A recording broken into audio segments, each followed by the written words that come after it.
ایوب خان کا صدر مملکت کو ملک بدر کرنا۔ گھڑی کی سوئیوں نے ادھر 10 بجنے کا اعلان کیا، ادھر رات کے اندھیرے میں ایوب خان کا سرخ و سفید چہرہ چمکا۔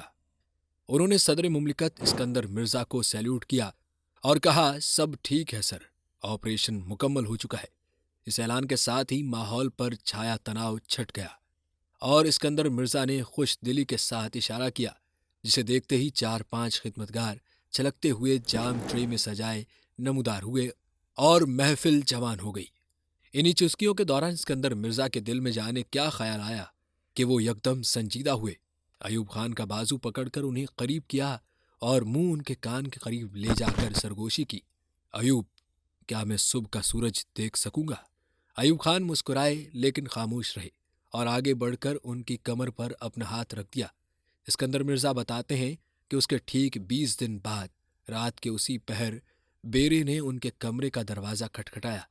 وہ گاؤن پہن کر باہر نکلے اور یہ دیکھ کر حیران رہ گئے کہ ایوان صدر کی راہداریوں اور باغ کی روشوں میں سٹین گن اور دوسرے اسلحے سے لیس بڑی تعداد میں فوجی کھڑے تھے۔ میں نے پوچھا، کیوں؟ جواب ملا، ملک کا مفاد اسی میں ہے۔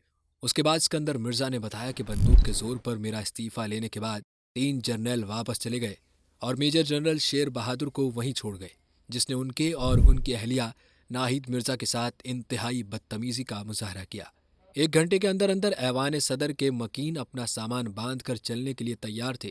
انہیں ماڑی پور ایئرپورٹ پہنچا دیا گیا، جہاں امریکی سفیر انہیں خدا حافظ کہنے کے لیے موجود تھے۔ ایئر فورس کے سربراہ ایئر مارشل اصغر خان بھی موجود تھے اور دیکھا جا سکتا تھا کہ وہ اس صورتحال سے خوش نہ تھے۔ ان مسافروں کو ایک بار بردار جہاز میں سوار کروا کر کوئٹہ پہنچایا گیا، جہاں آئندہ کچھ دن تک انہیں بلوچستان انتظامیہ کے ایک افسر کے گھر قیام کرنا تھا۔ ایک زمانہ تھا کہ اس میں صدر اسکندر مرزا اتنے مضبوط تھے کہ پورے ملک کی سیاست ان کی انگلیوں پر ناچتی تھی۔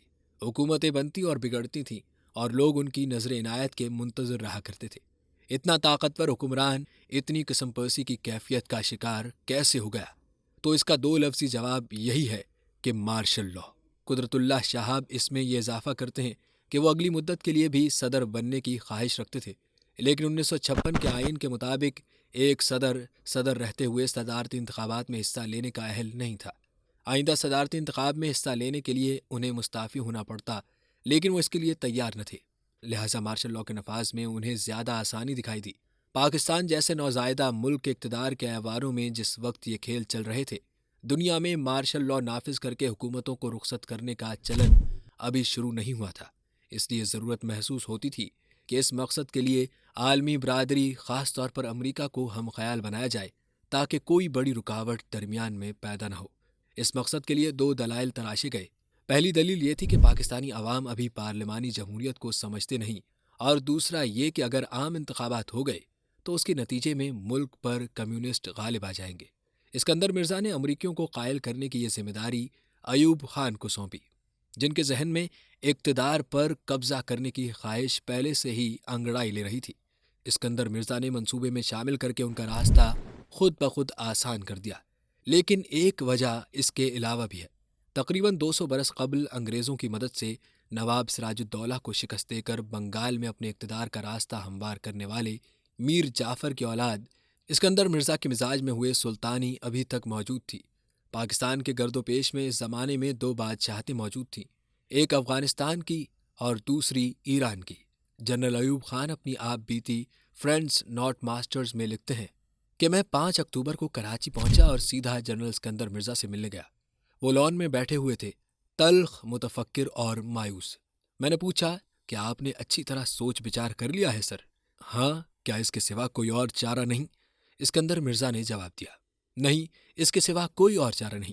اس گفتگو کے 2 دن بعد 7 اور 8 اکتوبر 1958 کی درمیانی شب پاکستان کے پہلے صدر جنرل اسکندر مرزا نے آئین معطل، اسمبلیاں تحلیل اور سیاسی جماعتیں کالعدم قرار دے کر ملک کی تاریخ کا پہلا مارشل لاء لگا دیا اور اس وقت کے آرمی چیف ایوب خان کو مارشل لاء ایڈمنسٹریٹر مقرر کر دیا، لیکن بعد میں اس کے نتائج خود اسکندر مرزا کو ہی بھگتنے پڑے۔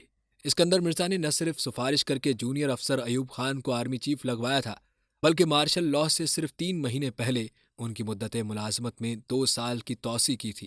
انہی ایوب خان نے مارشل لاء کے 20 دن کے اندر اندر اسکندر مرزا کو جہاز میں لدوا کر خلا تو نہیں البتہ پہلے کوئٹہ اور پھر برطانیہ بھجوا دیا۔